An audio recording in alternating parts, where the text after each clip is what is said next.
microscopic point of view, again, thinking about the little molecules that make up the ideal gas inside of a system. In fact, we'll see that pressure is proportional to the impulse, and we'll use these concepts. This makes sense because we know that pressure is defined as force per unit area. How can we find this force? We can clearly easily find the area of a giant box that some molecules are in, but how do we find the force? Well, we can do this with this concept of the impulse, which says that the impulse is equal to the average force times the change in time over which that force was applied. In particular, we know that this average force is equal to the change in momentum times the change in time. So now all we have to do is find the change in momentum of all the molecules as they hit the side of a container that they're applying pressure to, and the amount of time over which they apply that pressure. So that seems simple, but it's not actually that simple. So let's think about our container, assuming we have basically a square balloon, so that the molecules inside of the balloon are applying pressure to the walls to keep it extended.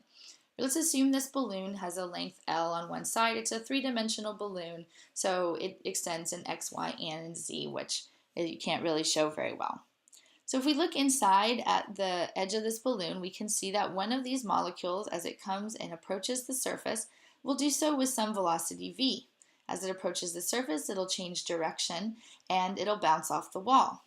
Using conservation of momentum, we can see that the only momentum change is occurring in the x direction.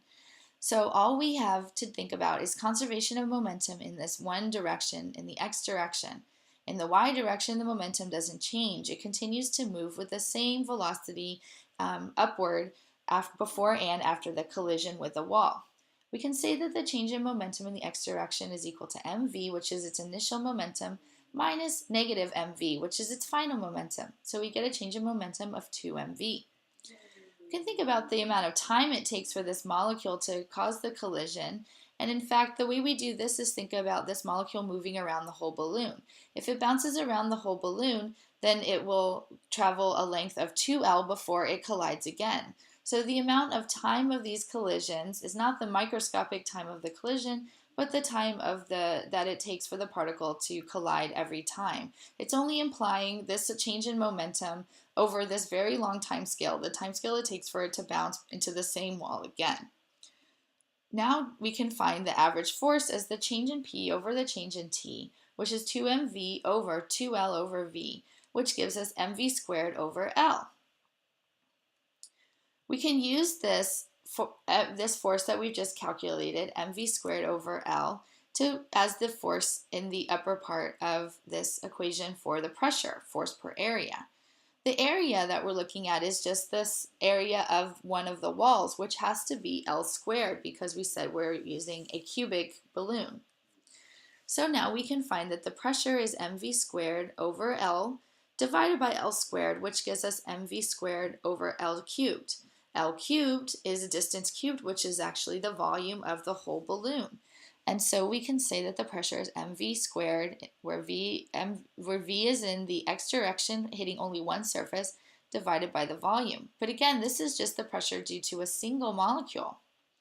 So we actually need the pressure due to all the molecules. How can we do that? Well, we can do that by averaging over all of the velocities that we have. Again, we're actually averaging over everything and multiplying by the number of molecules. That will give us the total pressure for the whole system. So that gives us n times the average pressure of a single molecule that's averaged over the whole system. Again, since the system is an ideal gas, we can take the m out and the v out, which are not going to change due to when we do this averaging, and we can just say the average of this v squared. And again, this is just the v in one direction. Since we said last time that the v in one direction is going to be equal because I could just rotate the balloon and x could change easily, and that's not going to change this average at all, then we know that there's 3 of those, and so that pulls out this this